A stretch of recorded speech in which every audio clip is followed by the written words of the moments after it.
Hello and welcome everybody to my today's talk. My name is Bennet Ströh, and today I would like to present to you some of my recent research results, which is joint work with Annemarie Bitter and Robert Stelzer. So today's topic is locally stationary processes in the continuous time domain. And more precisely, we would like to have a look at stationary approximations of such processes, some asymptotic theory, and inference methodologies. In view of the limited time we have today, I will skip the technical details and illustrate everything for elementary examples. However, if you are interested in more complex examples and the technical details, I invite you to have a look at the corresponding research articles, which are also available on arXiv. Okay, so let's start right away with an example. So we consider a Levy-driven Ornstein-Uhlenbeck process, also called CAR1 model. So we have a Levy process L and some positive real number lambda. And then we have a look at the differential equation dyt is minus lambda y of t dt plus L dt. The solution to this equation is an Ornstein-Uhlenbeck process, which is stationary and looks as follows. So we have a stochastic integral with respect to the Levy process, e to the power of minus lambda t minus s here. And it's a very classical process, which we know quite well. And a realization with respect to Brownian motion, for instance, could look like this. In view of locally stationary process, we are going to modify this process a little bit. We're going to look at time-varying Levy-driven Ornstein-Uhlenbeck processes. So what we do is, instead of a constant parameter lambda here, we are going to allow for a parameter curve, so which depends on the time. So we have a function a of t, which is assumed to be positive, and then we replace the lambda with the a of t here. And the solution to this equation is not necessarily stationary anymore. However, it shows high resemblance to the above solution. So we have the integral with respect to the Levy process again, and then we have e to the power of minus, and then the integral over the parameter curve instead of the weighted increment. And the realization with respect to Brownian motion could, for instance, look like this, where here we have a cosine parameter curve. And this is a very nice example towards locally stationary processes. So what we are going to have a closer look at this example now. So this is the very same time series. Remember that we generated it from a time-varying Ornstein-Uhlenbeck process. And now what we would like to do is we would like to estimate this parameter curve. How do we do this? So we would like to find a stationary approximation of this process such that we can take the observations we have and pretend that they are from the stationary approximation. And then we hope that we can use all the strong theory for stationary processes such that we can estimate this function here. So how do we do this more precisely? So we fix a time point u, for instance, 6.7 here. And then the stationary approximation for this point is again an Ornstein-Uhlenbeck process with a parameter lambda. So which lambda should we take for this approximation? Of course, the parameter curve in this point. So a of u, which is 1.75 here. And so we place the lambda here with an a of u. And of course, we would like to do this for each point u in time. So we obtain a family of processes. So a stationary approximation is a family of stationary processes as described here. So how does a realization, for instance, for this point u look like? Then could look like this. And what we see is that in some parts of the time series, it approximates the non-stationary process very well. However, in some other parts, we are having problems with matching the variance, for instance. So how can we handle this? So we could, for instance, look at smaller time windows. So we could shrink this time window, and we can continue doing this and continue until we have very small time intervals. And the idea now is that on this small time interval, the stationary approximation should work very well, because heuristically speaking, this comes from the fact that our parameter curve is smooth, right?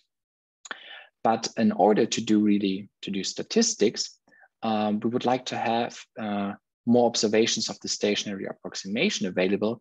In particular, we would like to have observations for t going to infinity, right? So in the long run. And this is not available here. So how can we handle this? The idea is now that instead of looking at a single non-stationary process, we take a sequence indexed by n, where this n also controls the shrinkage of the time window. And then we rescale the time in the parameter curve such that as n increases, the time runs slower, and which has the effect that the process becomes more stationary as n increases. Then we also adapt the boundaries of our integrals, and this has the effect that the time series gets stretched to the side. So what happens is that we have the observations in our observation window also include information on the long run of the stationary approximation. So this is what we would like to happen here. And this is now an example of a locally stationary process and its stationary approximation for Ornstein-Uhlenbeck process. And of course, we would also like to do this in a more general setting. And this is also what we did in a model-free setting.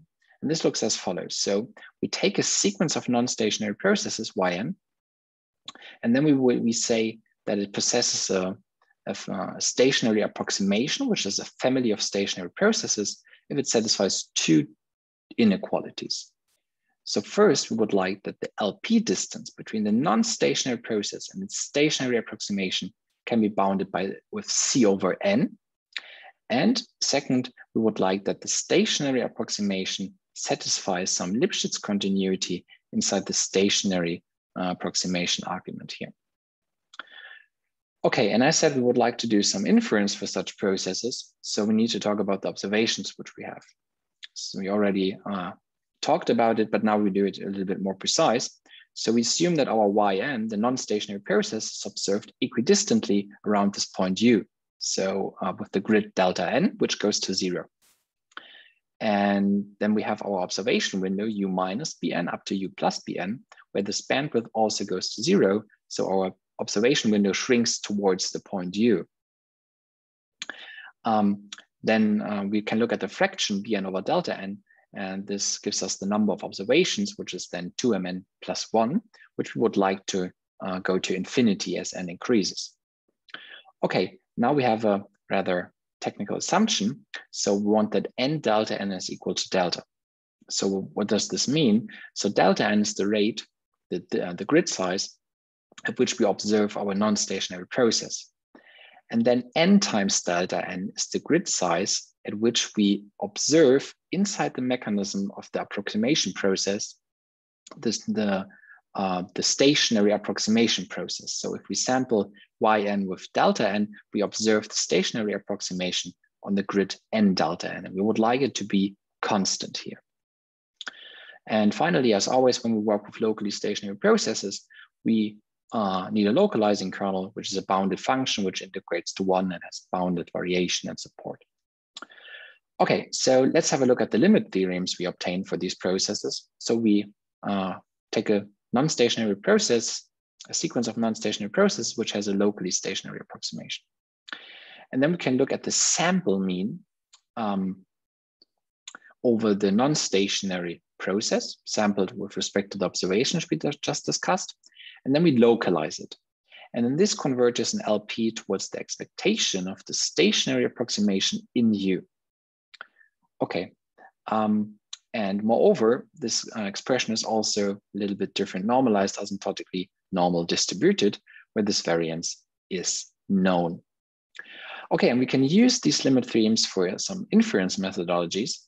So we take a parameter space, and then we look at the contrast function, which is basically just a function which depends on a parameter from this parameter space and the past of the process of the stationary process.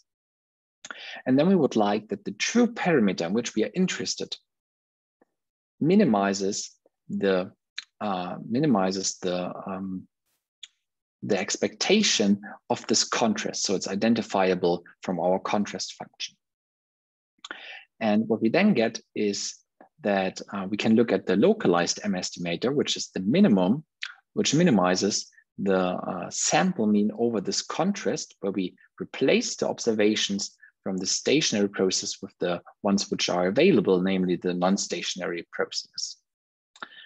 And then we know that this estimator is consistent, so it converges towards the true parameter, and in addition, it's also asymptotically normally distributed. All right, so let's go back and have a look at the example we made in the beginning. So our time varying Ornstein-Uhlenbeck process. And for this, we could look, for instance, at least squares contrast. So here we have in black the true parameter curve, and then we have colored lines, which where each of the colored line is a realization of the estimate of the parameter curve.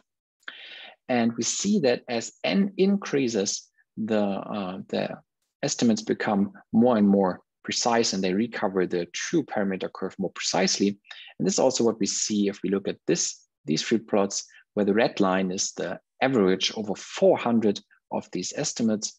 And we see that as n increases, they become more and more precise. And here we can clearly also see the localizing effect, the effect of the localizing kernel, which helps us to recover the true parameter curve. We also had the result that the error terms should be asymptotically normally distributed. So this is a finite sample study for a Gaussian and a normal inverse Gaussian noise. So two different Levy processes, and we see that in both cases, the finite sample behavior is very close to that one of a normal distribution. So this also shows the nice behavior of the estimator. Okay, so this is everything for this talk. These are the three references in which you can find the results. And so thank you very much for your attention, and I'm looking forward for your questions.